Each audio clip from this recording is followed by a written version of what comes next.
A gente vai começar com circuitos de corrente alternada, vamos ver os conceitos de frequência, tensão, eficaz, o que é essa corrente alternada, e aí logo em seguida a gente já começa com retificadores, que eu tenho falado para vocês, vamos ver retificadores até agora, vamos lá, se não for nesta aula, no máximo na próxima a gente começa.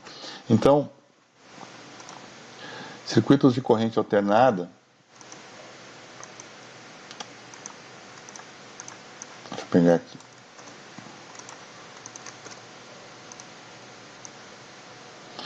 Então a tensão que tem na tomada da nossa residência, ali na tomadinha, ela não é uma tensão constante ao longo do tempo. Só um pouquinho.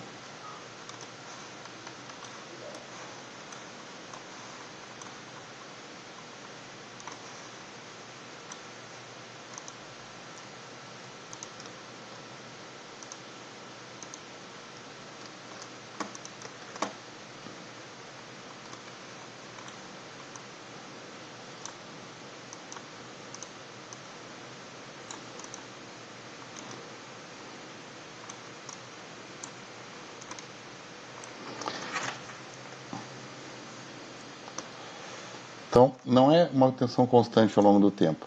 O que acontece? Isso aqui é o que tem na tomada, que acaba acontecendo a tensão na tomada ao longo do tempo. Isso aqui é um gráfico, né? O eixo aqui, X, chamado eixo, é o tempo está passando e as coisas estão acontecendo. Né? A tensão, que coisa está acontecendo? A tensão, os volts no pino da tomada. Então, olha que interessante. Em vez de ter uma tensão constante, o que seria a tensão constante, uma tensão contínua? Vamos pegar uma bateria, vamos ver bate. Tensão de bateria, uma bateria de 12 volts.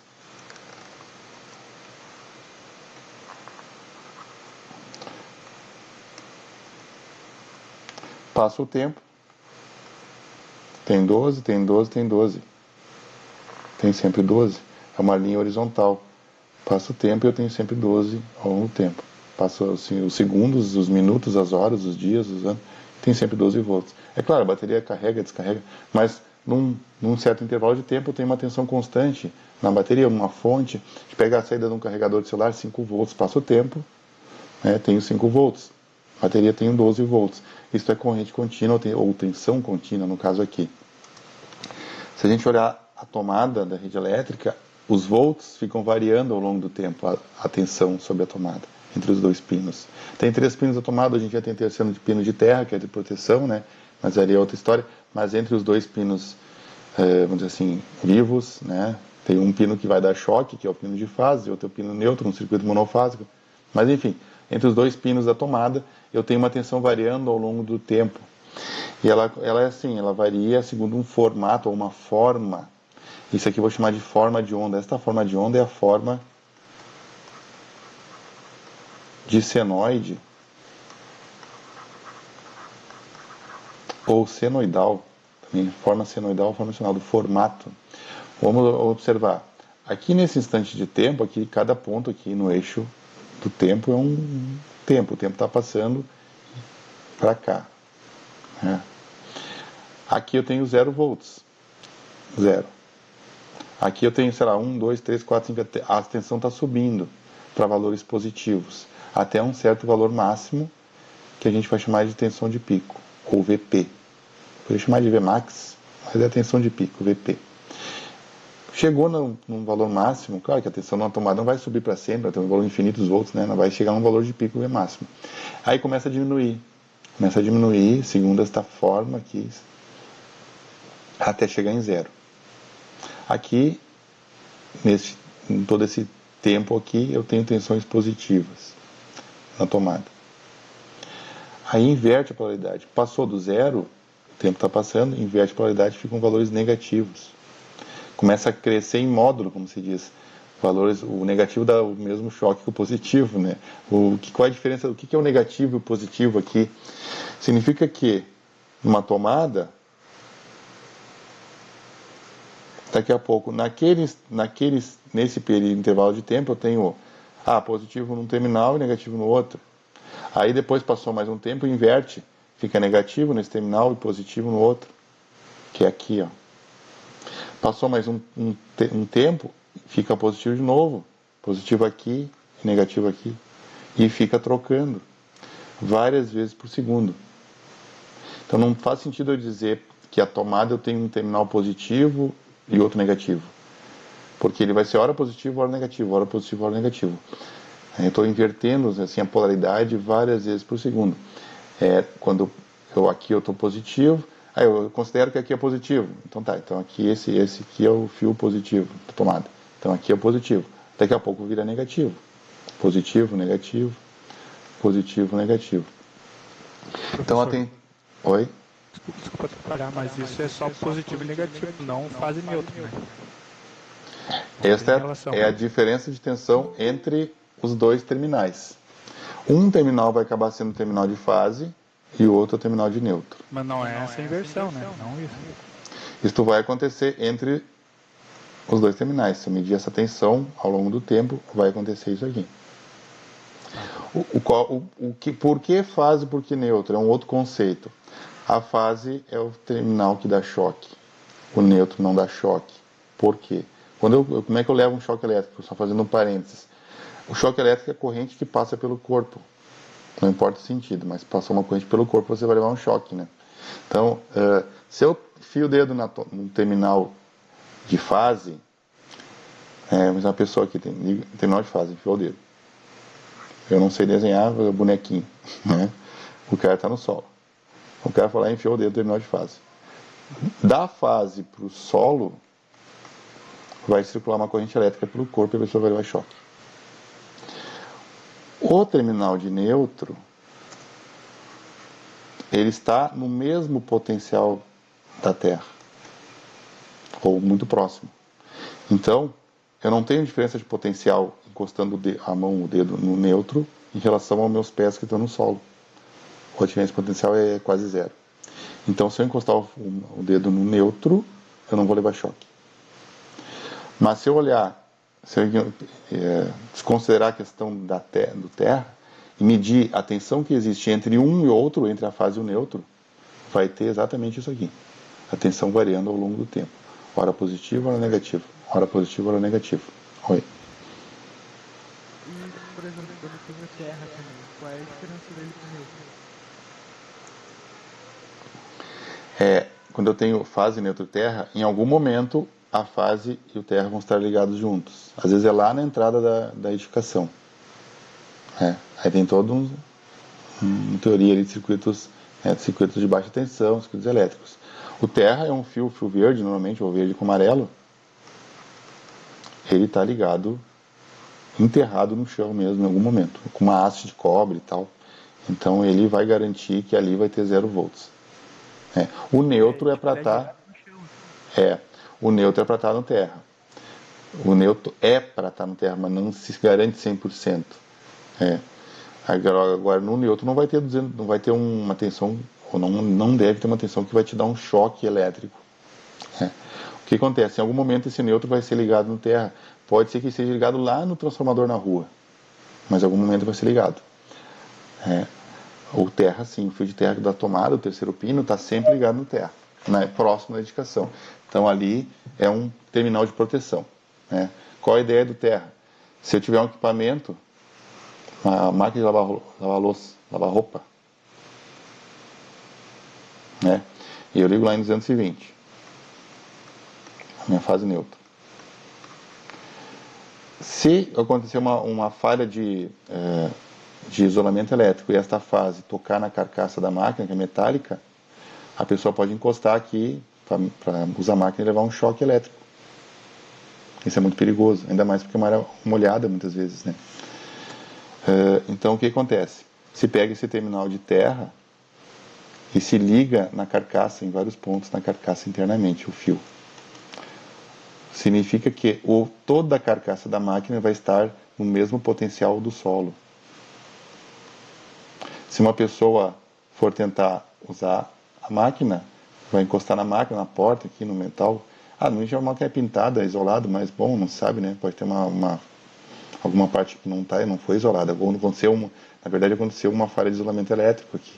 Mas se a carcaça está internamente, vários pontos, ligados nesse fio de terra, e o fio de terra está ligado no chão, a carcaça está sempre no potencial do terra. Então, a diferença de potencial da carcaça da máquina para o terra é zero.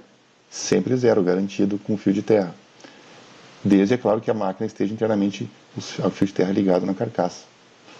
Às vezes uma chapa da máquina não está ligada com outra chapa, tem que ligar um fio aqui, um terminal oleal, fio aqui, um terminal oleal internamente. Tem que ter tudo aterrado internamente na máquina.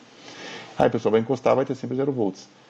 Se acontecer de um fio de fase, né, deu uma falha de isolamento elétrico aqui, o que vai acontecer? Na verdade, é uma corrente elétrica da fase para o terra. Antes da pessoa vir aqui levar o choque, vai acontecer uma fuga de corrente da fase para o terra e antes do DR, o disjuntor provavelmente iria desligar. Ia cair o disjuntor porque ia ser um curto-circuito aqui. Aí antes do disjuntor desligar, o DR, o dispositivo residual, vai desligar tudo. Então aqui eu tenho que detectar aqui uma falha de isolamento elétrico. Mas esse é um conceito, o TR é usado para segurança elétrica. Né? O choque, normalmente, o choque elétrico, ele acontece, a pessoa toca no equipamento e a pessoa está pisando no chão. Ela acontece do ponto vivo para o chão. Tem outras situações que podem acontecer, né? Uma luminária, a pessoa se pendura numa escada e leva um choque entre uma mão e a outra. Uma mão está na fase, outra mão está no neutro. E a pessoa está lá pendurada na escada, não está no... Aí é outras situações também que podem acontecer. Bom, mas voltando aqui, pessoal, então a gente tem uma tensão alternada, né, que está se alternando no tempo. Hora positiva, hora negativa, hora positiva, hora negativa. Isso vai acontecer várias vezes por segundo, em ciclos, chamados de ciclos. O que é um ciclo aqui? O ciclo é quando a coisa acontece até começar a se repetir o que aconteceu antes. Saiu do zero, ficou positivo, sobe até o máximo tensão VP. Aí começa a cair. Ainda positivo. Cruza o zero, fica negativo, inverte a polaridade nos terminais. Começa a aumentar em módulo, como se diz, negativo, cada vez mais negativo, né? Até um valor máximo negativo que vamos chamar de menos VP. Menos a tensão de pico, um valor de pico negativo. Pico positivo, pico negativo. Aí começa a voltar em direção ao zero. Até aqui está fazendo um ciclo. Isso aqui é um ciclo completo. A partir daqui começa a repetir o que fez antes. Aqui é um novo ciclo. Sobe positivo, desce, negativos, volta para o zero. Então eu vou ter aqui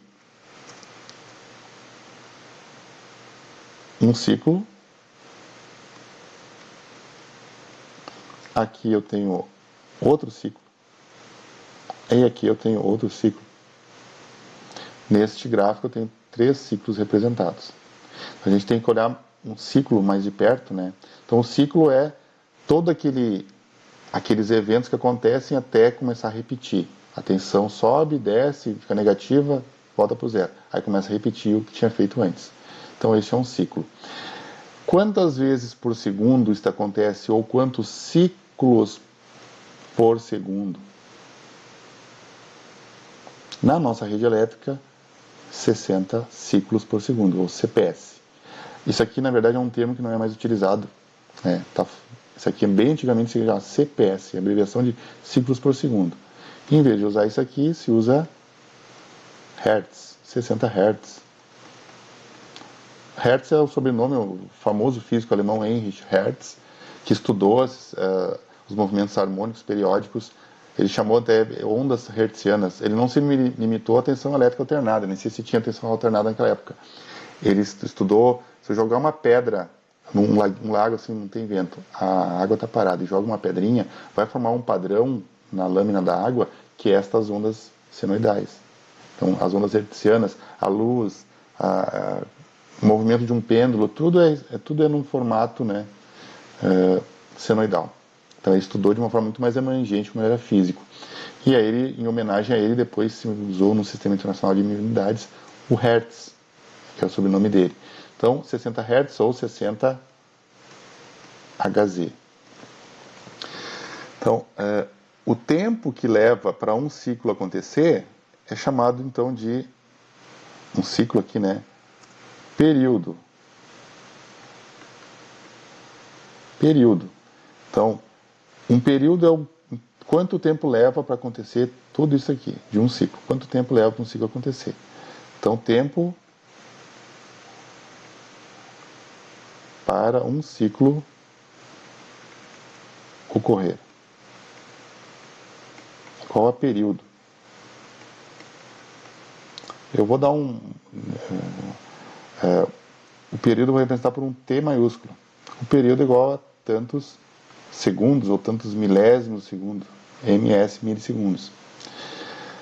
Se na nossa rede elétrica são 60 ciclos em um segundo, né, então em um segundo eu tenho 60 ciclos. Quanto tempo leva para acontecer um ciclo? A famosa regra de 3, então, x. Né? Quanto é que é o x? Quanto é que é o tempo que leva para acontecer um ciclo? Faz um vezes o outro, x vezes 60, 60x, né? Igual 1 vezes 1, igual a 1. Ou x é 1 dividido por 60. Que isso aqui dá 16,6666 milissegundos. Eu não vou chamar de x, vou chamar disso aqui o período. Isso aqui é o tempo, que o x porque era uma incógnita na equação, né? Vou chamar de período t, t maiúsculo. Então o período, uma frequência de 60 Hz, o período é 16 milésimos de segundo. Então a tensão na tomada vai sair do zero, ficar positiva, né? Que nem eu mostrei aqui, até um valor de pico máximo, depois começa a cair, volta até chegar no zero, fica negativo, inverte a polaridade, até um valor de pico negativo, pico mais negativo, menos VP, depois volta em direção a zero, faz tudo isto, completa um ciclo em 16 milésimos de segundo, arredondando 16,66666 milésimos de segundo. Em um segundo ela cabem 16 ciclos de 60, né? 60 ciclos de 16 milissegundos. 60 vezes 16,66, 1.000 milésimos segundos, que é um segundo. Então são 60 ciclos por segundo. Então eu tenho o conceito da frequência e o conceito do período. Então a frequência é quantos ciclos por segundo. Eu tenho uma relação que diz que a frequência é o inverso do período. Ou o período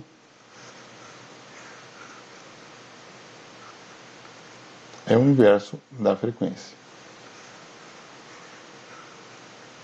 Então, se eu pegar aqui 60 Hz, 1 dividido por 60, vai dar os 16 milésimos de segundo. Se eu pegar o período, 1 dividido por 16 milissegundos, vai dar os 60 Hz. Então, tem uma relação direta entre frequência e período. Um é o inverso do outro.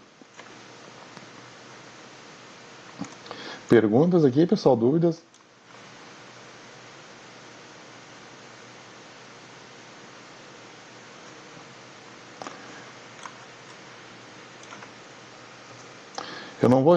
Essa aqui é o símbolo de uma tensão contínua. O símbolo de um dispositivo, uma bateria, uma fonte, tensão contínua. Então, no símbolo da tensão contínua, eu tenho um terminal positivo e outro negativo. Não faz sentido os terminais ficam alternando a polaridade várias vezes por segundo numa tensão alternada. Então, o símbolo de uma fonte de tensão alternada, por exemplo, aquela tomada ali, né, vou pensar aquilo como uma fonte de tensão alternada, tomada da parede, se usa assim, um círculo com isso aqui. Assim. Os dois terminais, não está representado o terminal de terra aqui, os dois terminais e isso aqui é uma fonte genérica, de corrente alternada.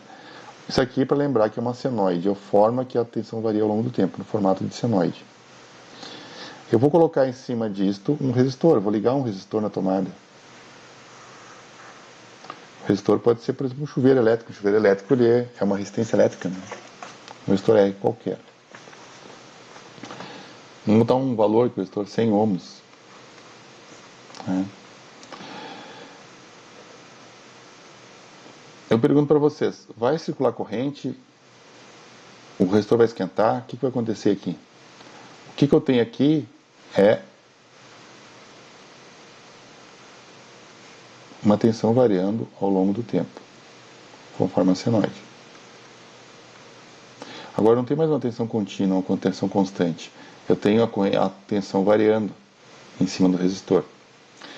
Daqui a pouco eu vou ter 0 volts, não tem corrente, mas daqui a pouco eu tenho 10 volts, eu tenho corrente, daqui a pouco eu tenho 50 volts, eu tenho corrente. Daqui a corrente, assim, nesse sentido. Daqui a pouco a tensão inverte polaridade, né? Aqui no ciclo, aqui eu chamo de, se isso aqui é um ciclo completo, essa primeira metade eu chamo de semiciclo, meio ciclo, semiciclo positivo e o semiciclo negativo. Então, se eu estou no meio semiciclo positivo, tenho, vamos dizer assim, positivo em cima e negativo embaixo, eu tenho a corrente do mais para o menos, a corrente nesse sentido. Daqui a pouco, passa algum meio ciclo e inverte a polaridade. Aí fica positivo embaixo, negativo em cima. E essa corrente inverte de sentido. Ela é sempre do positivo para o negativo. Ela vai ficar invertendo sentido várias vezes por segundo, conforme a frequência. Aí eu pergunto para vocês, esse resistor esquenta ou não esquenta? O que acontece? Esquenta. Ele esquenta Se porque... é o chuveiro, esquenta. É que tem corrente e tem tensão. Só nesses instantes de tempo que é 0 volts, que não tem tensão. Aí não vai ter corrente. Mas todos os outros tempos, momentos, ao longo do tempo que está passando, eu tenho tensão. E eu tenho tensão e eu tenho a corrente. Então, se eu tenho tensão ou tenho corrente, a potência é V vezes I, né? Tensão vezes corrente. Então, esse resistor vai esquentar.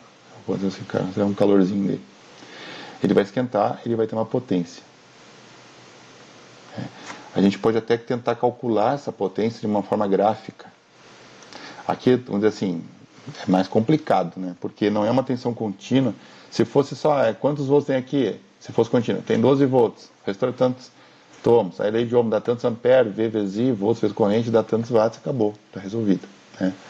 Aqui eu tenho uma coisa assim acontecendo. Vou fazer um pouco mais...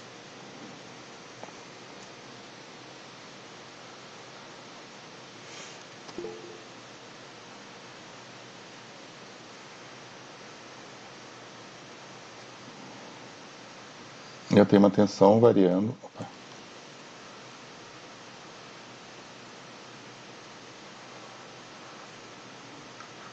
Aqui a tensão está variando ao longo do tempo.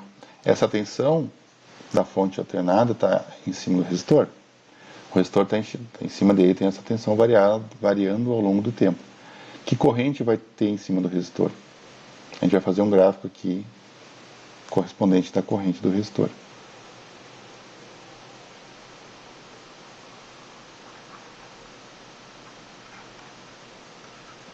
Da corrente, essa corrente aqui, pode ser assim, ela vai ficar variando, né? Representando ela. Como é que valor é essa corrente? Como é que é essa corrente? Se eu, por exemplo, se eu pego, eu vou ter que fazer para vários pontos, para todos os pontos e traçar o gráfico. Se eu estou aqui em 0 volts, aí eu vou usar a lei de Ohm. A corrente é a tensão aplicada no resistor dividido pela sua resistência. Se esse valor de pico aqui fosse, por exemplo, 100 volts, que é um número redondo, o VP, né? 100 volts positivo, e aí eu tenho menos 100 volts no pico negativo. Um resistor de 100 ohms aqui, ó. Dá uma limpada aqui na área. Eu vou usar a lei de Ohm para calcular a corrente. Em cada instante de tempo eu vou ter uma corrente diferente. Por quê? A resistência é constante, é 100 ohms. Mas como a tensão está variando, a corrente varia junto com a tensão. Se a tensão sobe, a corrente sobe, aumenta. Se a tensão diminui, a corrente diminui. Se a tensão inverte de polaridade, a corrente inverte o seu sentido. Se a corrente estava descendo, volta e começa a subir. Então a corrente acompanha a tensão. Então, por exemplo, 0 volts dá 0 ampere. Mas 100 volts dá quanto de corrente? 100 volts dividido por 100 ohms, né? Pela lei de Ohm. 100 por 100 dá 1. Então, nesse exemplo, com o resistor de 100 ohms, né? Resistência de chuveiro, no caso, é bem menos que 100 ohms. Não é uma resistência de chuveiro, é um resistorzinho lá. Então, com 100 volts em cima do resistor de 100 ohms, 100 por 100 dá, lei de Ohm, 1 ampere. Então, eu vou ter neste instante de tempo, eu vou ter um valor de pico de corrente já de I de pico, de 1 ampere. E aí, quando eu tenho um meio termo, se eu tenho um meio termo aqui, eu vou ter essa tensão, sei lá, tem 50 volts, mais ou menos por aqui, meio do caminho, 50 volts, 50 volts sem ombro, eu tenho meio ampere aqui. Na verdade, a corrente vai acompanhar, a forma de onda da corrente vai acompanhar a tensão. Vai se tentar fazer igual aqui. A mesma forma senoidal. Não ficou muito igual, né? Aí a tensão começa a diminuir, a corrente diminui junto. E isso aqui é o semiciclo positivo, né? Um belo momento fica negativo. Aí inverte a polaridade. O que acontece com a corrente? Inverte o sentido da corrente. Aí uma corrente com sentido contrário que tinha antes, eu digo que a corrente é negativa agora. Então a corrente começa a ficar negativa até o valor de pico negativo, menos 100 volts, menos 100 dividido por 100 dá menos 1 ampere.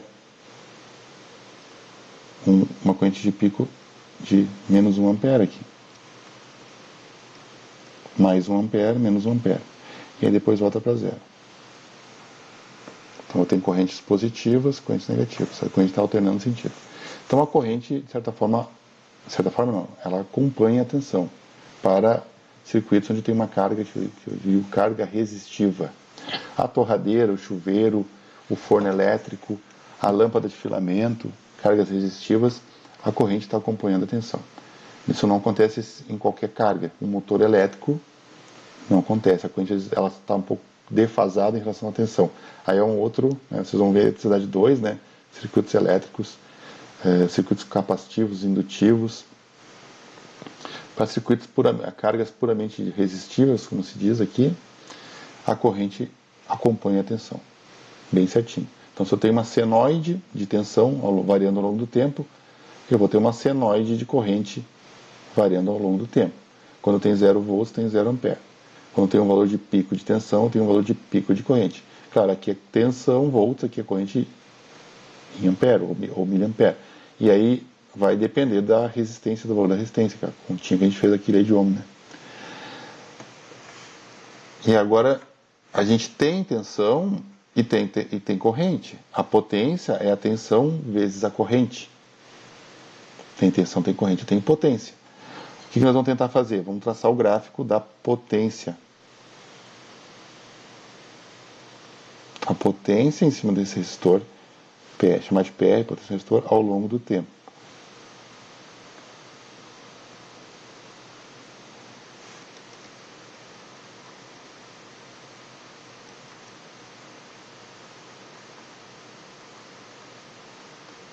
Ainda está difícil.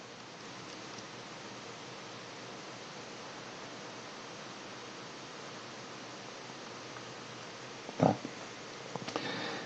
Então, se eu tenho 0 volts e 0 ampere, 0 vezes 0, 0 watts. Eu marco esse ponto.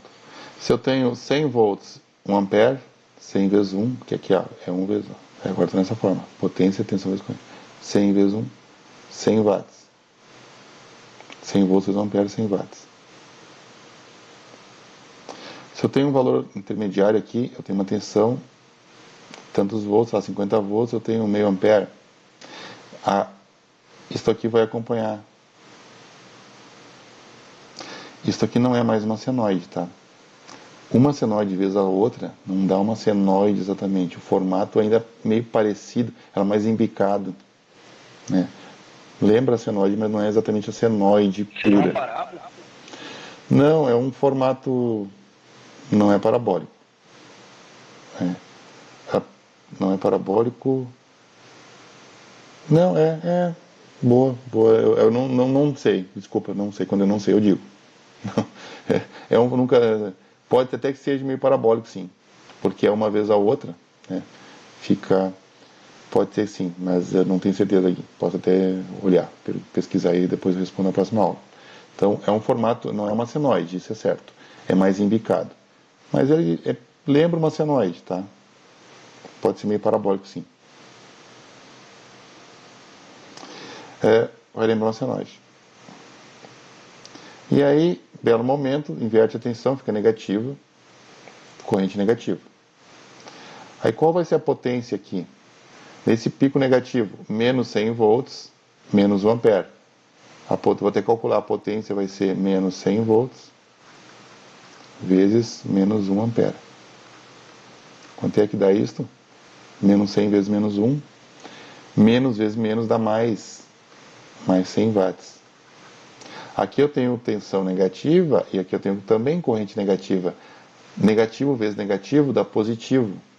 Então, embora a tensão e a corrente ficassem negativas, a potência aqui continua positiva. Então, ela vai repetir o positivo aqui.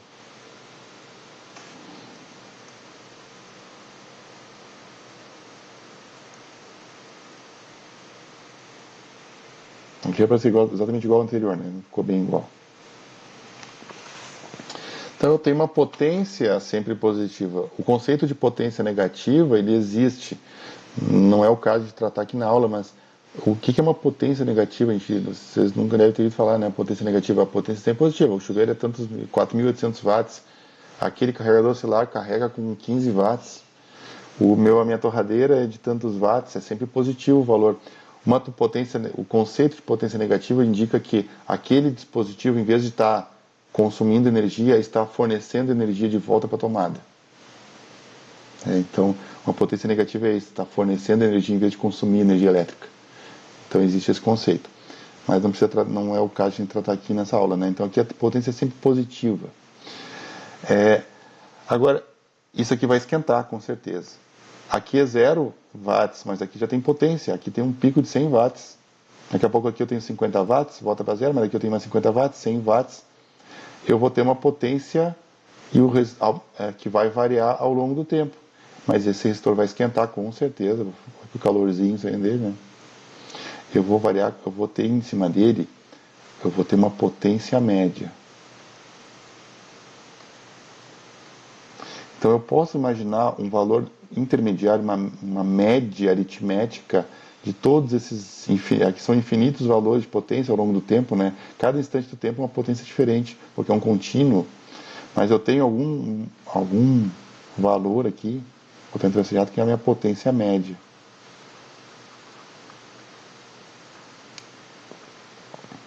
Esse valor.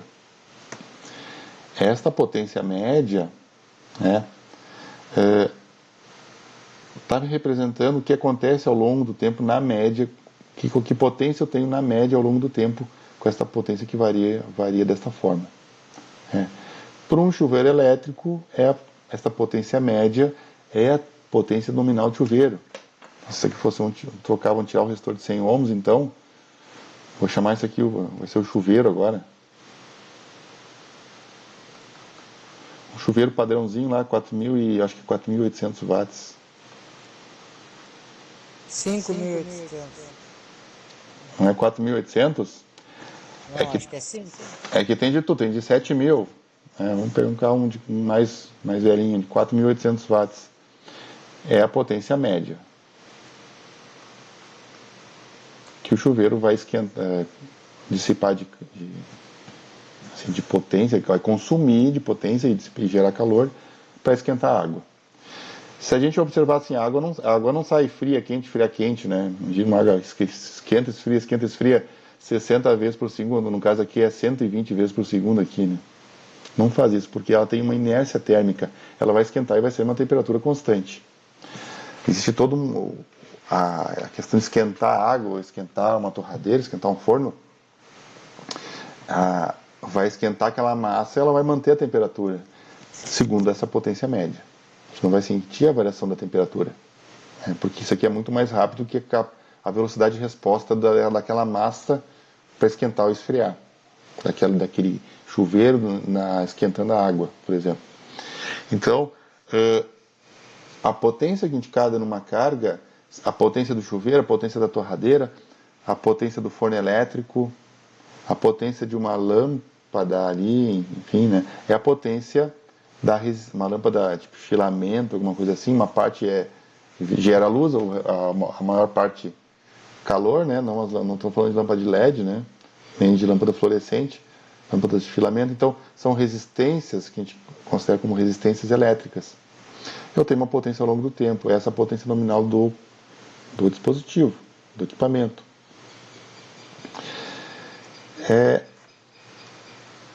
Nós vamos fazer o seguinte agora.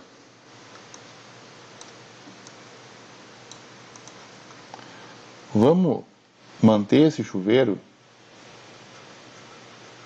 e vamos tirar essa fonte alternada. Vamos botar uma fonte contínua aqui. Uma contínua ajustável, que eu consigo variar. Em cima do mesmo chuveiro. Mesmo chuveiro.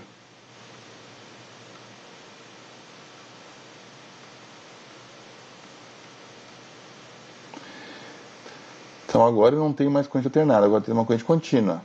Positivo aqui em cima, negativo embaixo, a corrente sempre nesse sentido. Eu vou aumentando essa tensão contínua, não é mais alternada, agora a tensão contínua, e a potência em cima do chuveiro do mesmo chuveiro vai aumentar ou diminuir? Se aumenta a tensão, vai aumentar a potência. Se aumenta a tensão, aumenta a corrente, aumenta a potência. Vai chegar um momento em que vai ter os 4.800 watts. Num chuveiro 220 volts alternado, quando eu aplicar 220 volts contínuo, chamar de VDC, em cima do mesmo chuveiro, ele vai dissipar a mesma potência de 4.800 watts. Aqui é uma potência média, porque aqui a tensão alternada, a corrente, a tensão varia. Aqui, no caso, o circuito de corrente contínua é uma potência não é mais média, é constante, de 4.800 watts. Então, este valor é a chamada tensão eficaz. Então, aquele número, se a gente pensar assim, como é que eu posso associar um número de volts para uma tomada se a tensão está variando ao longo do tempo? Eu não tenho nunca um valor constante de tensão. Cada momento tem um valor de volts diferente na tomada. Como é que eu posso dizer que tem 220 volts ali?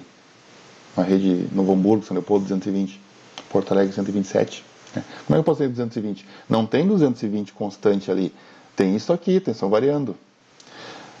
Mas o número, o valor 220 volts é a chamada tensão eficaz. A tensão contínua é uma tensão, pensar naquilo como uma tensão, pensar na tensão eficaz como uma tensão contínua equivalente, que daria a mesma potência em cima de uma carga qualquer do que se eu estivesse ligando aquela tensão alternada. Uma tensão alternada, X, me dá uma potência média de 4.800 watts. Se 220 volts contínuo em cima dessa mesma carga me dá os mesmos 4.800 watts de potência, esses 220 volts contínuo, vou chamar só de 220 volts, vai ser a tensão eficaz daquela tensão alternada original. Daí que vem os 220 volts ou 127 volts. Perguntas, dúvidas?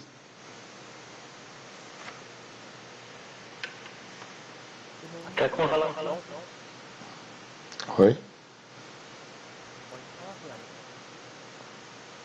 Até com relação ao conceito ali, eu compreendi. Eu gostaria de saber se na real a aplicação. Na real aplicação? O que é isso? Não, vamos. Não entendi a pergunta. Você quer saber a real aplicação disto?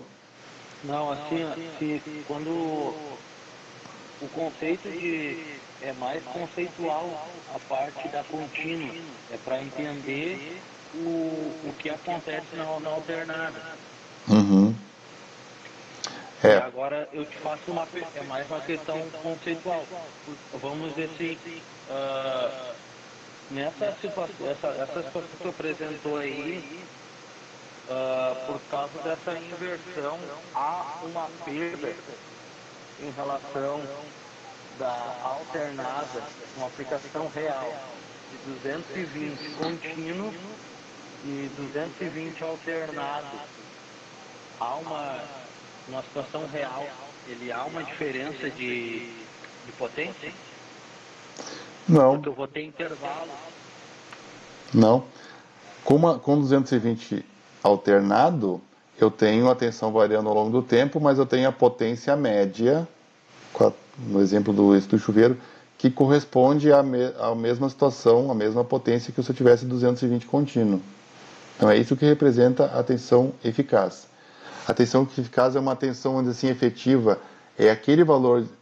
Se eu tivesse, em vez de corrente de tensão alternada, se eu tivesse 220 volts contínuo ali, e ligasse meu chuveiro, aqueles 220 volts contínuo, fosse assim o gráfico, ó. Se o tempo está passando, e aqui eu tenho 220 volts contínuo. A tensão não varia ao longo do tempo, é sempre 220 volts. Se fosse assim, não é o que tem na tomada. Na tomada eu tenho a senoide variando. Se fosse isto, em cima do meu chuveiro, ligasse o chuveiro ali, teria os mesmos 4.800 watts. Então, a tensão eficaz, os 220, é uma tensão contínua equivalente a um valor de tensão contínua equivalente que dá a mesma potência numa carga qualquer do que se fosse uma tensão alternada. Então ela está representando uma força, vamos dizer assim, não é a força é um termo errado, né? A força daquela tensão alternada, a capacidade de produzir potência daquela tensão alternada. É isso que está representando. Essa tensão eficaz, ela também é chamada de tensão RMS, ou VRMS, os volts RMS. O que é RMS? Root Mean Square, raiz quadrada média em inglês. É o cálculo que se faz, né? Não é um cálculo muito simples de se fazer para chegar nesse valor equivalente aqui, nessa tensão eficaz. Né? O termo certo é chamar de tensão eficaz, né? Mas se diz também os volts RMS. RMS é do cálculo matemático que se faz para chegar nesses 220 volts ou 127 volts a partir da senoide, né? Que nós não vamos ver aqui na aula. Então, é a mesma coisa. Tensão eficaz, às vezes faz qual é o tensão eficaz? 220. Ou VEF. VF de eficaz. Ou VRMS, que é a mesma coisa. VRMS e V eficaz é a mesma coisa. Né? A grande vantagem de a gente trabalhar com tensão eficaz, imagina aqui, ó. Se eu vou trabalhar com... O que nós trabalhamos na aula? Trabalhamos com a tensão alternada de uma forma gráfica. Eu queria saber como é que acontecia com a potência ao longo do tempo. Aí eu desenhei a forma de ondas, os esboços aqui, da senoide da tensão, aí uma resistência, o esboço aqui era 100 ohms antes ainda, né? Quanto é que dava a corrente, a forma de onda, aí eu vi que a potência ficava assim, atingia pico 100 watts. Olha como é complicado de fazer isso, trabalhar com isso. A grande vantagem de trabalhar com tensão eficaz em circuito de corrente alternada é que eu posso utilizar as mesmas fórmulas, a mesma lei de Ohm,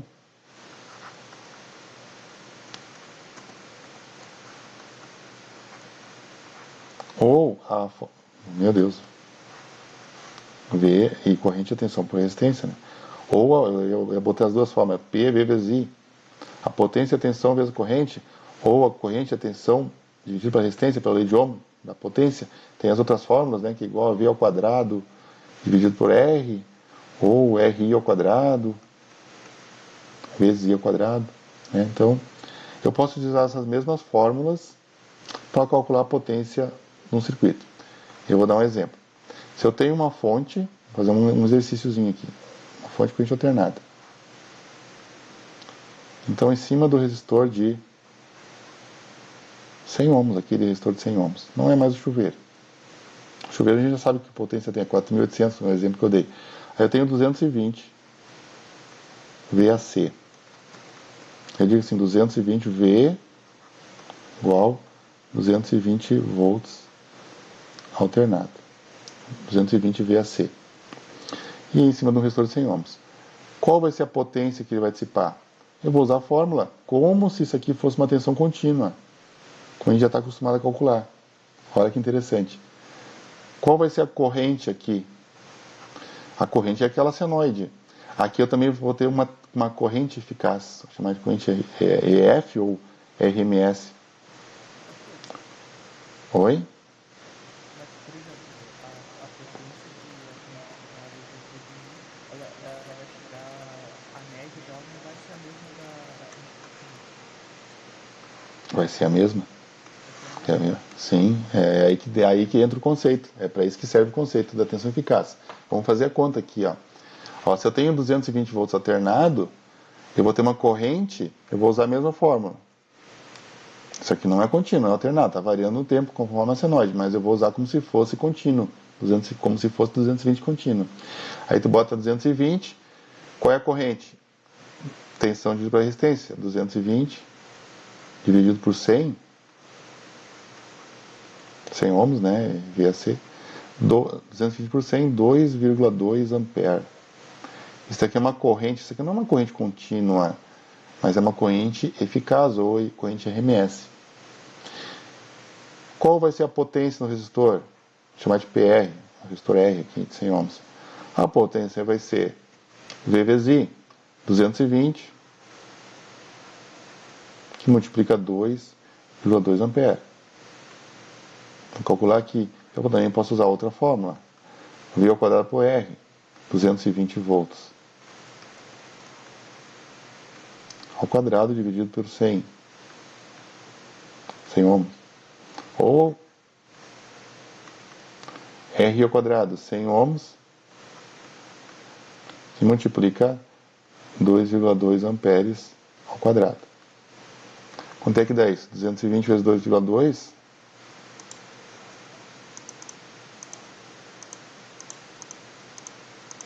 484 watts.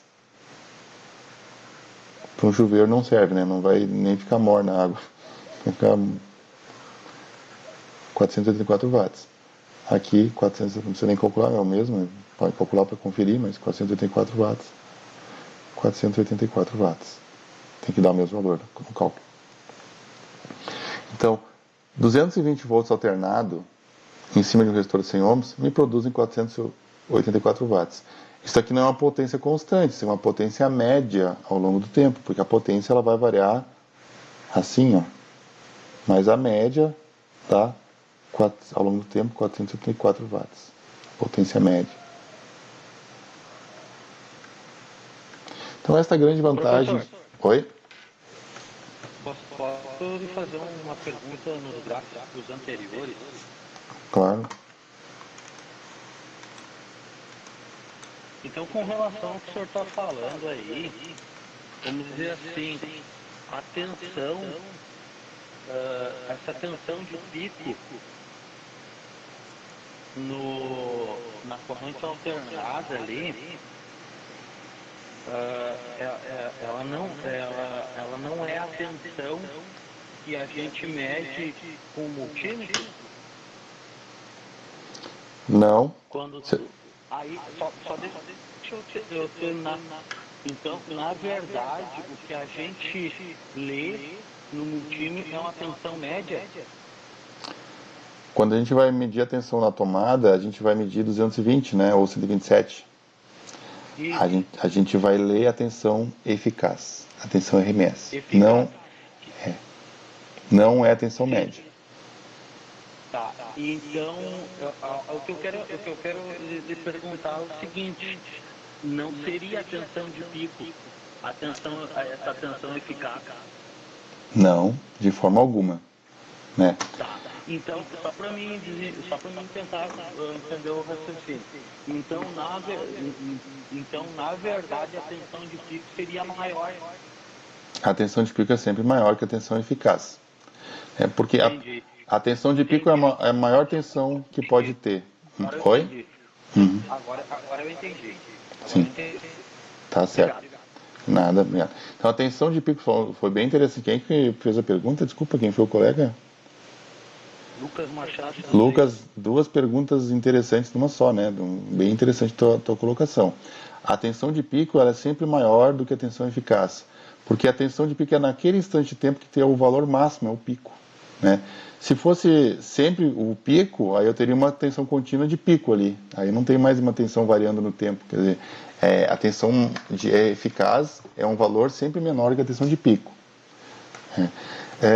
Outra questão, a média aritmética, qual é a média aritmética de uma senoide? Como é que a gente faz a média aritmética? Claro, a gente está acostumado à média aritmética de valores discretos, assim, qual é a média de 6 e 10?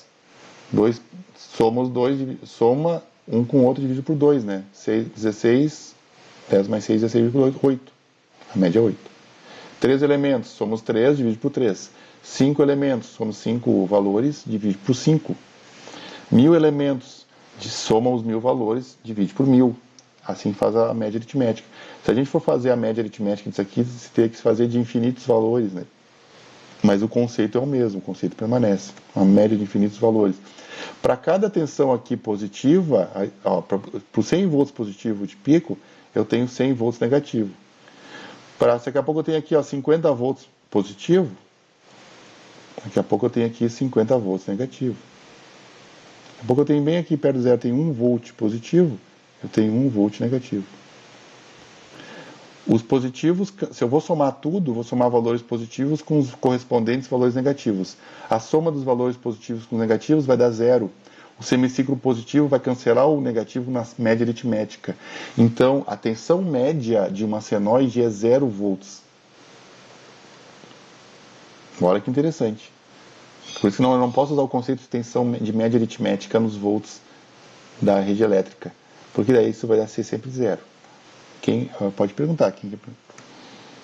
E por exemplo, se eu pegasse um multímetro e fosse medir essa solenoide aqui só tinha 100 volts, ela não ia dar os 100 volts, ela ia dar um número um pouco abaixo. Ia dar um pouco abaixo. Ah, tá. Ia dar um pouco abaixo. E agora eu vou mostrar... Oi? Voltando ali, então seria na verdade, olhando graficamente, ela seria a área. Seria, na verdade, o pico que sobe lá em cima, lá, tentando preencher os pedacinhos que ficou vazio embaixo, para fazer a média, para fazer o pensamento, vamos dizer assim, ideal da contínua. Seria isso aqui, ó, uma coisa assim, ó.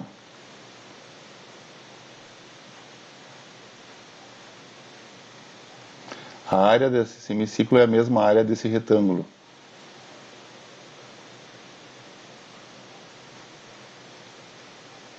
A área desse semiciclo negativo é a mesma área desse retângulo. Aí eu teria aqui, então, é a tensão VRMS ou V eficácia. Obrigado. É exatamente a área. Este cálculo tem que ser feito ponto a ponto, mas quantos pontos tem? Infinitos pontos. A matemática evoluiu, né? Muito nos últimos anos. Vamos pensar assim, os romanos, né? A gente pensa assim, os romanos, o Coliseu, o Império Romano, os caras não conheciam o zero. Não tinham o zero. Qual é o número? Como é que é o número dos romanos? Começa em 1 tracinho, aí tem o 2, tem o 3, aí tem o 4, né? Que o V é o 5. Não tem zero no sistema numérico. Os caras não tinham zero. Dizem que o zero foi introduzido na Europa em 1000 e poucos anos, 1000 e poucos na Idade Média, porque vieram lá da Ásia, dos árabes, não sei exatamente, que eles estavam muito mais avançados na matemática que os europeus na Idade Média, né? Aí o número negativo o número negativo veio depois ainda, né? Aí em 1600 e pouco, aí os 1600 e não sei quanto, aí os europeus tiraram atraso, né? Aí o famoso físico matemático Newton, o Isaac Newton, que descobriu a lei da gravitação universal, também descobriu um jeito de fazer essas somas infinitas, essa média aqui, esses cálculos de área. Isso aqui é chamado de cálculo diferencial e integral. Cálculo diferencial integral. Para quem faz engenharia, a primeira disciplina, assim, o primeiro semestre que reprova metade da turma, e todo mundo reprova, ou mais até, é um termo que não deve, peneira, né? Faz a peneira na turma. Que coisa horrível, né, falar isso, né? Mas eu me lembro que eu fiz engenharia, e aí, daí eu consegui passar na disciplina, né? Muito esforço.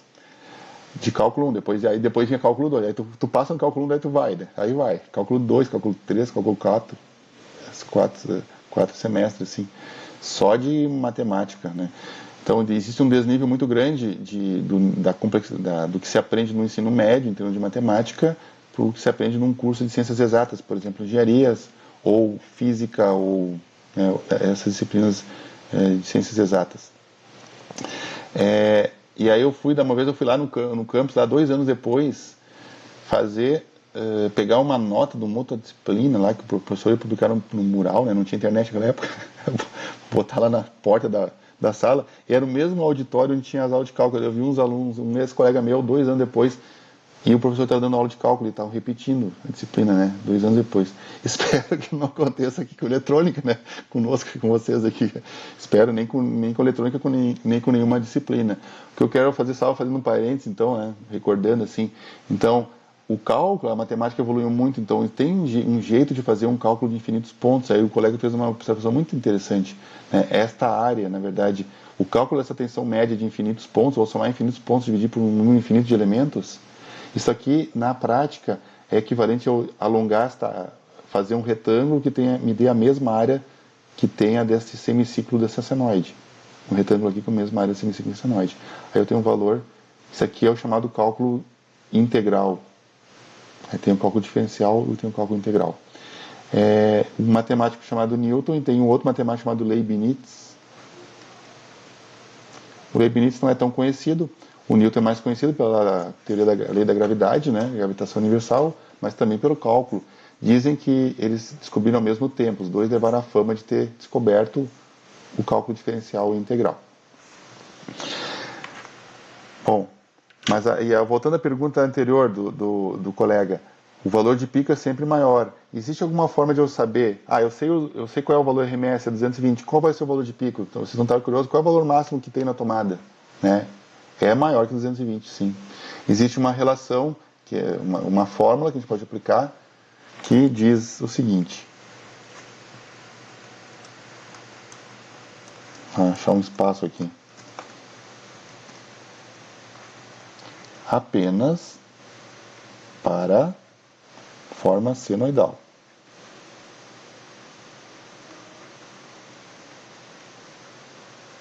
Apenas para a forma senoidal. Apenas para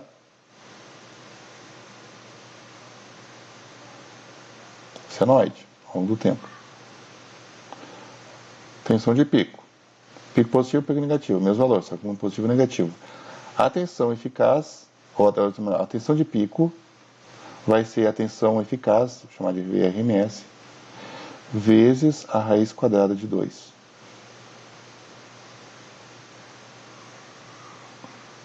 Então já vamos calcular em 220, quando não tiver nada, qual vai ser a tensão de pico? 220 vezes a raiz quadrada de 2, isso dá aproximadamente 311 volts. Então, a tensão de pico na nossa tomada de 220 eficaz, o RMS, eu tenho um pico positivo de mais 311 volts.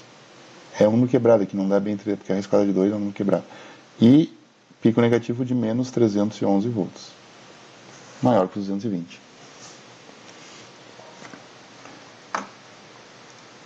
Se fosse 127, a rede lá de Porto Alegre, 127 vezes 2 a raiz quadrada.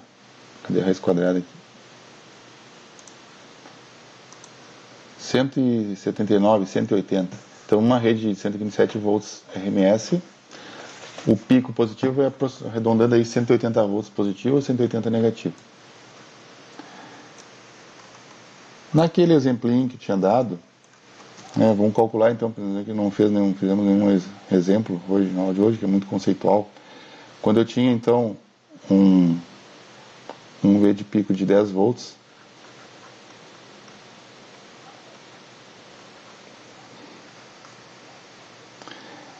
qual é a tensão eficaz? Calculem aí para mim, por favor.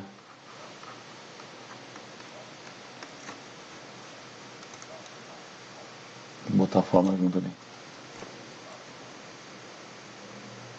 Ou seja, eu tenho uma senoide que eu sei que o valor máximo, o valor de pico é 10. Mais 10 menos 10, mais 10 menos 10. Qual é o valor eficaz?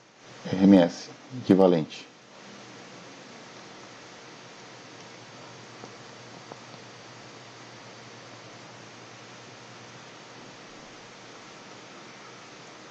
Se a tensão de pico... Oi? Eu fiz aqui e certo, foi muito pouco. Deu quanto? Deu 1,41. Não. Tá errado. Ó, se a tensão de pico é RMS de vezes raiz quadrada de 2, então raiz quadrada de 2 está multiplicando RMS e passa para o outro lado dividindo.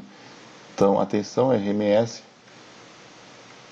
vai ser a tensão de pico dividido pela raiz quadrada de 2. Então é o 10 volts de pico dividido pela raiz quadrada de 2. A raiz quadrada de 2 é 1,4. Então 10 dividido por raiz quadrada de 2, 2 raiz quadrada, 1,41, 7 volts, 7,07.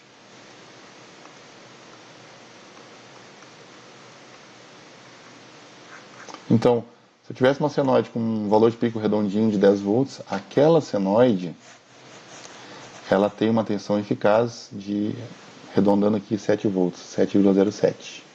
Se eu aplicasse em cima de um resistor qualquer, eu podia calcular a potência, corrente eficaz, quantos watts médio ele vai dissipar, ou quantos miliwatts. Esta fórmula, esta fórmula vale apenas para a senoide. Qualquer coisa diferente de senoide, eu não garanto que vai ser essa fórmula. Daqui a pouco posso imaginar outras formas, né? A senoide é o que nós temos na tomada. A forma senoidal é a forma mais comum na natureza.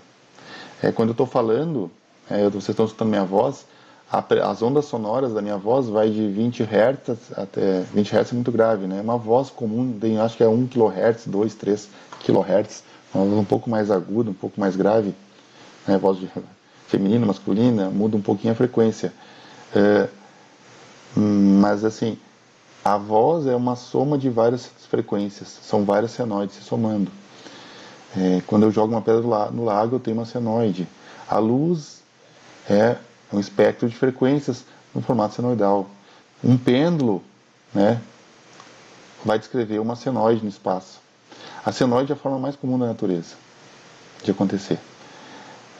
Isso vem da física, né? Então é a forma de onda mais comum. A senoide, ela vem do movimento rotativo, na verdade. Se eu vou pegar aqui, ó, se eu tenho uma roda girando,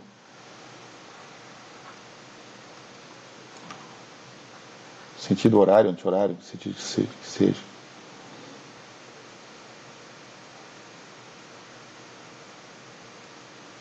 Eu tenho um eixo aqui girando.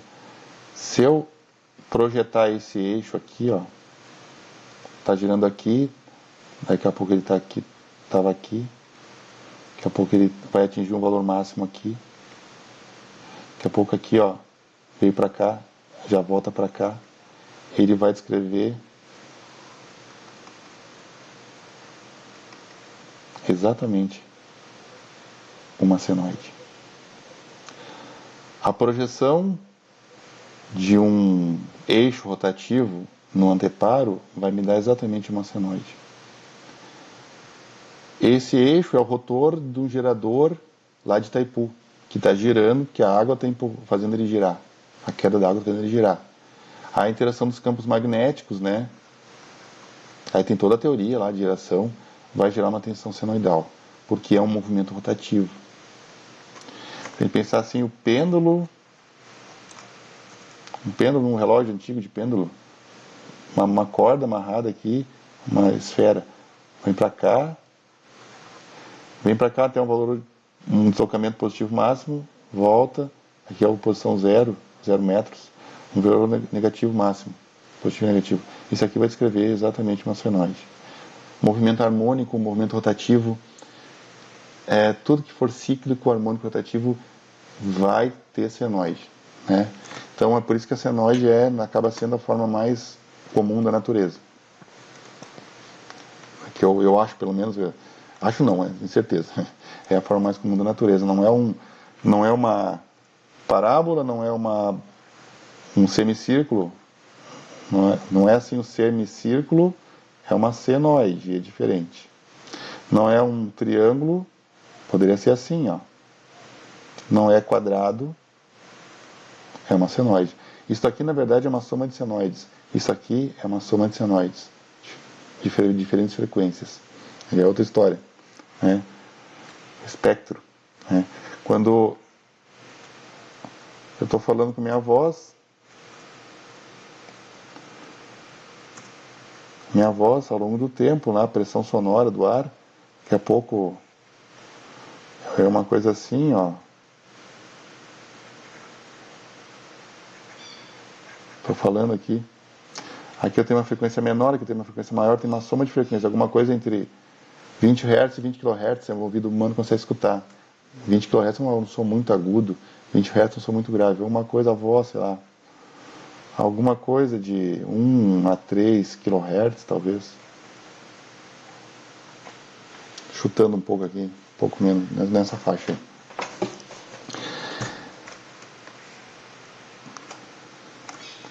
Agora, vamos pensar um pouquinho no multímetro, né? O multímetro vai medir essa tensão. Aqui eu vou botar um multímetro para vocês. Cadê o multímetro? Já tinha aberto de mão. É um instrumento de medida que vai medir essa tensão. R$ 29,00 no Mercado Livre.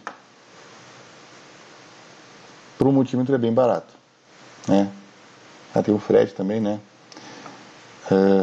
Então, se a gente observar aqui, ó, eu tenho uma chave rotativa, eu tenho uma posição, nesse momento tem, não sei se vocês conseguem enxergar, mas está na posição de 750V. V com a cobrinha, a cobrinha é o símbolo do senoide. Aqui está numa escala para medir tensão alternada. Se eu quero medir os 220 volts da tomada, eu vou botar nessa escala de 750. Por quê? É o maior valor que ele vai medir, até 750 volts. Se eu quero medir 220, está ok. Vai mostrar os 220 no display. Se eu quiser medir 127 e deixar nessa escala de 750, ele vai medir 127. Mas daqui a pouco eu ponho uma escala do lado de 200, né, o fundo de escala, é o valor máximo que ele mede, né? Ele vai medir 127 com um dígito a mais de precisão. Se a gente quer medir tensão contínua, eu vou botar a chave ali, ó, quero medir 12 volts a bateria, boto num fundo ali de 20 volts escala. Aí eu vou medir 12,3 volts. Quero medir a tensão de uma pilha de 1,5 volt. Será que ela tem exatamente 1 volt, 1,500? Daqui a pouco tem 1,483 volts. Será que a pilha está boa? Morreu a pilha, gastou a pilha, né? Caiu a tensão do controle remoto. Aí você mede lá, pode medir numa escala de 20, mas ele não vai medir com a máxima precisão que o instrumento pode. Você põe numa escala de 2000 mili, aqui por exemplo, ó, 2000 milivolts, é a mesma coisa que 2 volts, o valor máximo que ele mediria é 2 volts, então ele vai medir 1,483 volts, coisa assim. Então vai medir com mais precisão. Esse multímetro barato, ele vai medir a tensão alternada eficaz, ele vai mostrar 220 ou 127, eficaz. Mas de que forma ele faz isso? Ele usa essa equação aqui. Ele tem um circuito interno chamado detector de pico. Ele vai detectar a tensão de pico, um circuito relativamente simples de fazer, e ele vai medir essa tensão de pico internamente e vai dividir pela raiz quadrada de 2 e vai mostrar o valor no display, o valor eficaz. Funciona? Funciona perfeitamente. Qual é o problema? Esse multímetro só consegue medir a tensão eficaz se for uma senoide. Qualquer coisa diferente de uma senoide ele vai medir errado. Então serve muito bem para medir a tensão da rede elétrica, né, que é porque é uma senoide. Só que daqui a pouco, por algum motivo, a tensão está variando assim, uma triangular, uma dente de serra. Isso aqui é uma forma dente de serra. Carrega um capacitor, descarrega, carrega um capacitor, descarrega. Dente de serra. Triangular. Uma quadrada. Qualquer fonte aqui, né, alternada, se eu tentar medir com essas formas de onda, se eu tentar medir com esse multímetro barato, ele vai medir errado. O valor que vai estar no display vai todo errado. Não representa necessariamente a tensão eficaz. E existe um multímetro chamado de multímetro True RMS.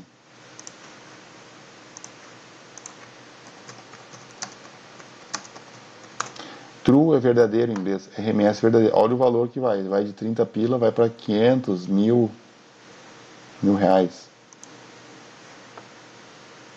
560 nas americanas, que é mais barato. Normalmente site da americana. Então aqui já vem, ele não tem várias escalas, ele é chamado de escala automática, né? Não precisa ser True RMS para ter escala automática, hoje tem os motivos mais baratos que tem escala automática, então eu só põe na escala de V alternado, ele vai medir direto a tensão alternada, não importa se a tensão alternada é de 1 mV ou de 1500 volts. Bota na tensão contínua, vai medir a tensão contínua, e assim por diante. O que é esse multímetro Fluke? É a primeira marca, uma marca muito famosa de instrumentos de medição. Eles ficaram famosos, eu estou acompanhando isso aí há muitas décadas já, né? Já de vários anos já. Eles ficaram famosos, eles não eram uma marca muito conhecida, ficaram famosos com esse multímetro True RMS. Aí depois começaram a se expandir, hoje em dia são um dos líderes de instrumentos de medição eletrônico. Inventaram esse True RMS, eu me lembro direitinho disso, era uma propaganda assim que eles faziam, não tinha internet naquela época, faziam tudo que é jeito lá. Esse multímetro, o que ele vai fazer? Ele vai fazer todo aquele processo, ele vai medir a tensão ponto a ponto, então ele vai fazer centenas ou milhares de medições de tensão por segundo, e vai fazer todo o cálculo matemático, a raiz quadrada média, para chegar numa potência média equivalente, para chegar na tensão RMS. Então ele vai fazer a medição da tensão RMS verdadeira. Não, ele vai medir o RMS da senoide, ele vai medir o RMS de uma onda triangular, vai medir o RMS de uma madeira de serra, do que for.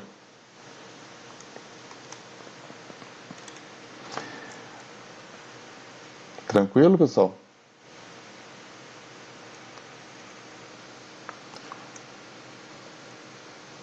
Só pra gente... Hoje é uma aula mais conceitual, né? Se eu pegar uma fonte aqui de... Eu ia botar 12, mas vou botar 10 para ficar redondinho, número 10 volts. Uma chave. Em cima de um resistor. Um resistor qualquer. Ora essa chave está ligada, contato fechado, ora está aberta. Quando tiver contato fechado, os 10 volts aparecem em cima do resistor. Daqui a pouco abre o contato. Aí não tem mais corrente, 0 volts. Fecha o contato, 10 volts. Abre o contato, 0 volts. Então, hora vai ter 10 volts.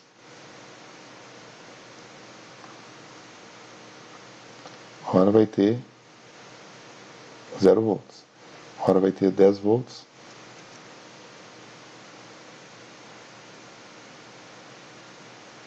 E assim vai. Isso aqui é uma onda no formato onda, se chama onda quadrada. Não é senoide, não é dente de serra, é onda quadrada. Tem 10, tem tudo ou não tem nada. Tem 10 ou não tem nada. Aí eu posso perguntar para vocês, qual o valor RMS? Qual é a tensão eficaz? Qual a tensão eficaz aqui?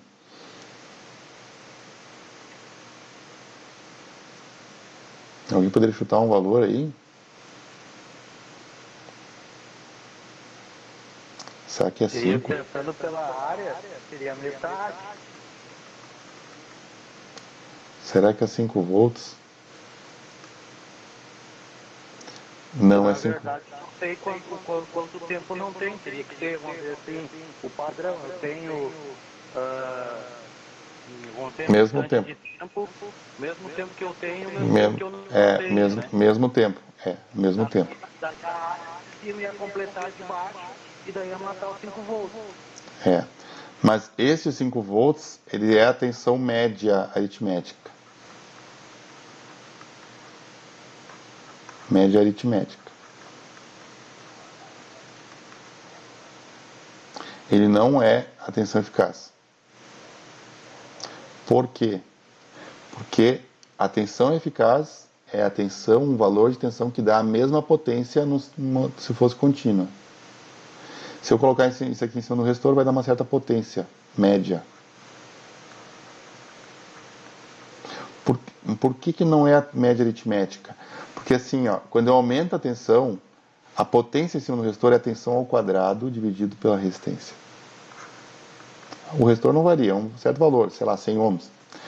Se eu dobro a tensão, eu dobro ao quadrado, a potência aumenta 4 vezes.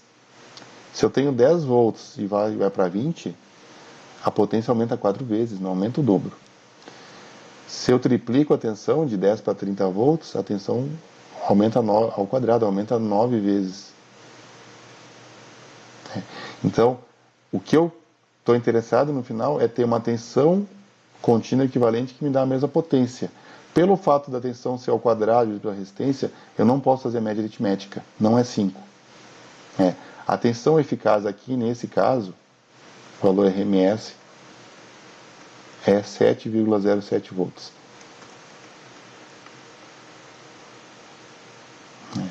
Então, por isso que é uma coisa que a gente tem que tomar cuidado. Continua valendo raiz de 2. Por coincidência, sim. Por coincidência, uma tensão quadrada, onde o tempo que fica com o valor máximo de pico, né, chamado de 10 volts de pico, é o mesmo tempo que fica com zero, continua valendo raiz de 2. Por coincidência. Não necessariamente é o mesmo. Daqui a pouco isso aqui não vai ser raiz de 2, triangular não vai ser raiz de 2. Eu poderia ter um formato assim, eu deixo um tempo curto ligado e um tempo mais longo desligado a chave. Eu poderia ter uma coisa assim.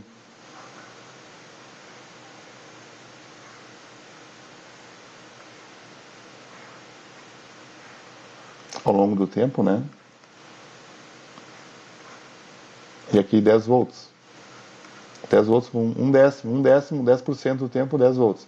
90% do tempo, zero. A chave fica mais tempo desligada, só um tempinho ligada. Aqui certamente não é nem 5 nem 7, é menos. Mas ainda assim não é a média aritmética, porque eu não posso fazer média aritmética porque a potência é a tensão ao quadrado pela resistência. Eu tenho que fazer a raiz quadrada média. Eu tenho que pegar ponto a ponto, fazer o quadrado, somar, raiz quadrada, é um cálculo diferente. Não é média aritmética. Então por isso que... Nesse caso aí seria tipo um PMW. Esse aqui é um PMW. Esse aqui é um PMW. A potência, sim. A potência é proporcional a quantos por cento de tempo que fica ligado em relação ao desligado. Se está 50% ligado e 50% desligado, é a metade da potência em cima da carga. Se tem 10% do tempo ligado e 90% desligado, 10% da potência sobre a carga. Eu consigo controlar a potência, eu consigo variar a potência desde 0% desligado até potência máxima 100%. Em cima uma lâmpada, eu poderia dimerizando a lâmpada. Se fosse um forno, eu teria controlando a temperatura do forno, eu poderia controlar o calor do forno que está gerando, a potência que eu estou aplicando no forno para esquentar a água. Até os chuveiros que tem aquela varetinha, eu estou aplicando uma tensão variável ali, para controlar a potência. Mas a tensão eficaz não é a média aritmética. Isso aqui a gente precisa estar bem claro quanto a isso. Aqui já não seria, a média aritmética certamente não seria o valor da tensão eficaz. Eu vou dar um exemplo aqui que a gente vai ver na próxima aula. Já vou introduzir então o assunto aqui. Se uma senoide, eu vou ligar um diodo em cima de um resistor.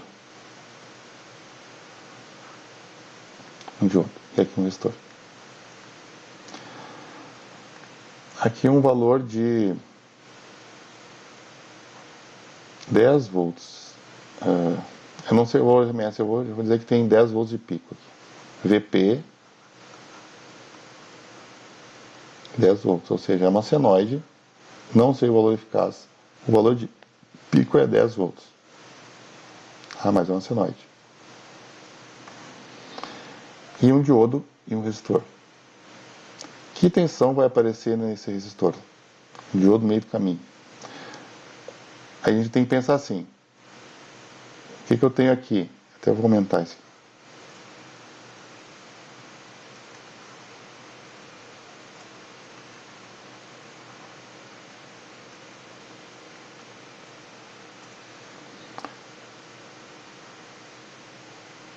Eu tomo uma senoide.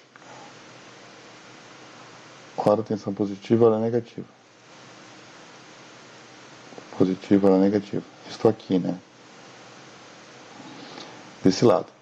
O diodo só vai conduzir quando a tensão desse lado for mais positiva do que do outro lado. Quando eu tiver positivo em cima e negativo embaixo, eu estou no semiciclo positivo, o diodo conduz, vai apresentar 0,7 volts de queda e vai ter corrente no resistor. Corrente assim. Um belo momento, vai vir um semiciclo negativo, vai inverter a polaridade, vai ficar positivo embaixo, negativo em cima. Aí a corrente deveria inverter o sentido. E a corrente não inverte, por quê? Porque o diodo não deixa conduzir. O diodo não deixa a corrente passar assim. Está bloqueando, né? Só passa no sentido. Se eu não tenho corrente, eu vou ter 0 volts no resistor. 0 ampere vezes qualquer resistência dá 0 volts de ohm. Então, o que acontece quando eu tenho uma senoide de um lado, um diodo e um resistor? Vou fazer um gráfico assim, ó.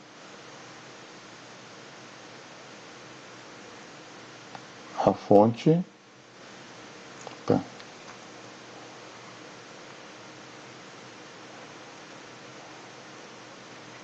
ao longo do tempo,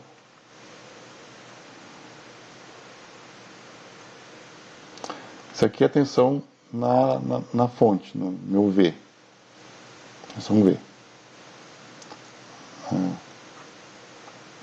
E aqui é em cima do resistor, vou chamar de VR, tensão no resistor, os volts no resistor. Quando está no semiciclo positivo, o diodo está conduzindo. Vamos fazer um regulamento grosso aqui, né? Vamos dizer que se fosse um diodo ideal, não tem queda de tensão, né? Ah, vai ter uma queda ali, tá, então vou considerar 0,7. Se isso aqui fosse um diodo ideal, né? Não existe o diodo ideal, a gente sabe que o diodo de silício apresenta uma queda de 0,7 aproximadamente quando conduz. Mas se aqui fosse 0 volts, quando conduzisse o diodo ideal, os 10 volts, toda a tensão aqui iria para a saída. No semiciclo positivo. E quando ficasse negativo, o diodo ia bloquear. Não ia ter corrente, ia ter 0 volts aqui. No resistor. Aí depois volta a ficar positivo. Volta a ficar positivo. Então isso aqui é a senoide que nós conhecemos, positivo e negativo, que está lá na fonte. Isso aqui é lá no resistor, depois do diodo.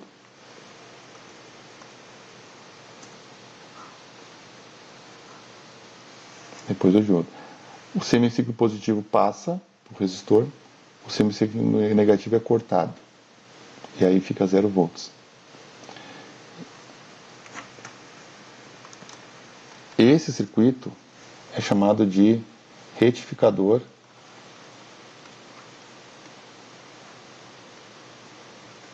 de meia onda.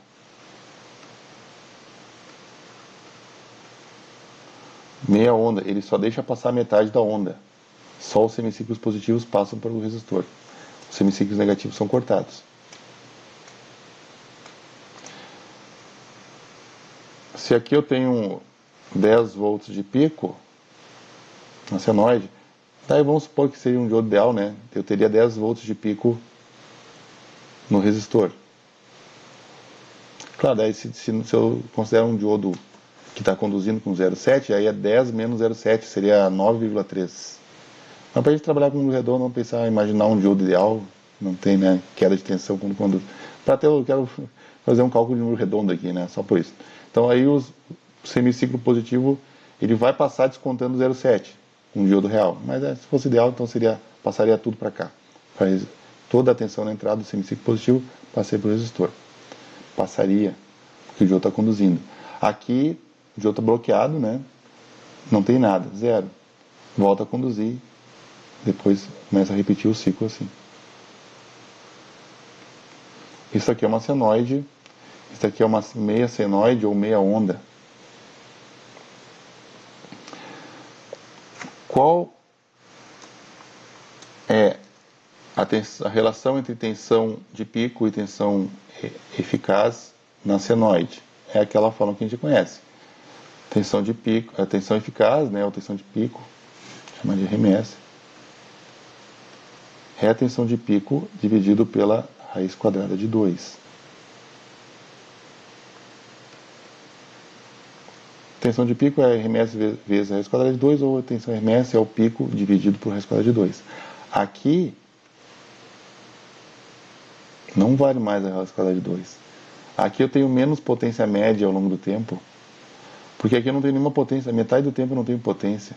Aqui eu tenho a potência do semiciclo da senoide, mas aqui não tem mais potência, porque o diodo não está deixando conduzir corrente aqui, nesses intervalos de tempo onde eu tenho semiciclo negativo. Aqui existe uma forma que relaciona a tensão de pico com a tensão eficaz que tem aqui. Isso vai ter uma tensão eficaz, com certeza. Aquele meu multímetro True RMS da Fluke vai medir certo essa tensão eficaz. O multímetro de R$30 do Camelot não vai medir certo, vai medir errado no display. Aqui nesse caso específico que eu chamo de meia onda, uma meia senoide, a relação é a seguinte: a tensão RMS vai ser a tensão de pico dividido por 2. É uma outra forma.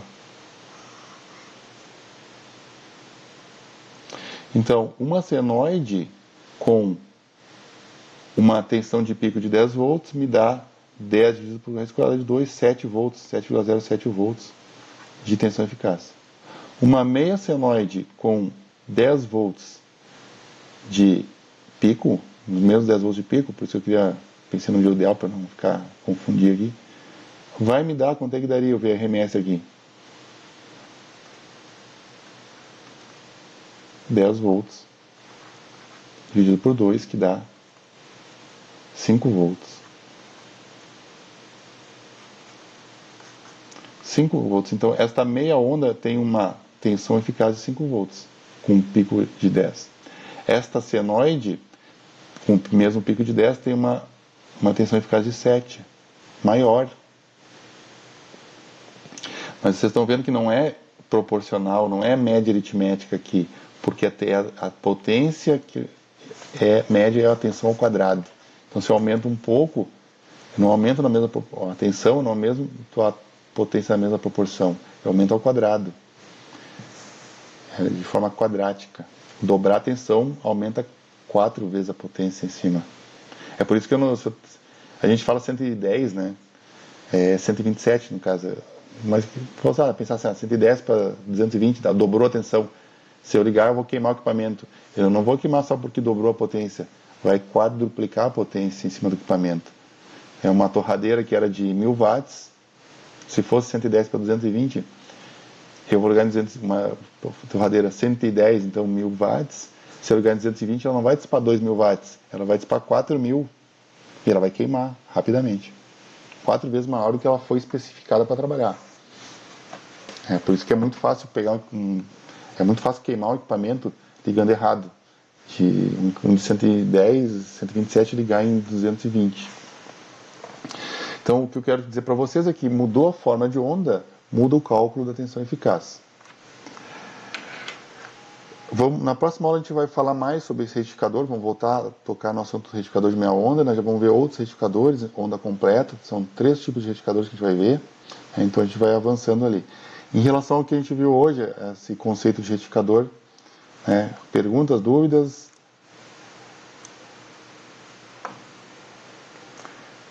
Retomamos esse assunto na próxima aula. Tá tranquilo, pessoal? Vamos deixar por hoje. Chega por hoje, né? Tá bom assim? Eu só pediria para vocês colocarem, então, o nome ali no chat, para eu... Se querem fazer perguntas, só abrir o microfone também. Em relação aos exercícios que o senhor passou, vai ser corrigido total ou não? Vai ser por conta nossa? A lista de exercícios sobre diodo, LED e Zener, né? Uma boa parte daqueles exercícios a gente já fez na aula anterior, até, os exercícios de LEDs. Os de Zener, muitos a gente já tinha feito em aula.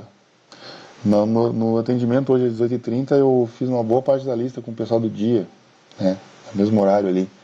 Eu gravei a aula, né, perguntei, o pessoal deixou. Eu resolvi os primeiros exercícios da lista, os que estão relativos a LEDs ali e diodo. Eu vou colocar gravação, posso colocar gravação para vocês também, disponibilizado também. Mas procurem vir nos atendimentos, quarta-feira, 18h30, né? Que eu comentei com vocês. Certo, pessoal? Certo, boa noite. Boa noite, então. Boa semana aí, bom essa semana. Boa noite. Até mais.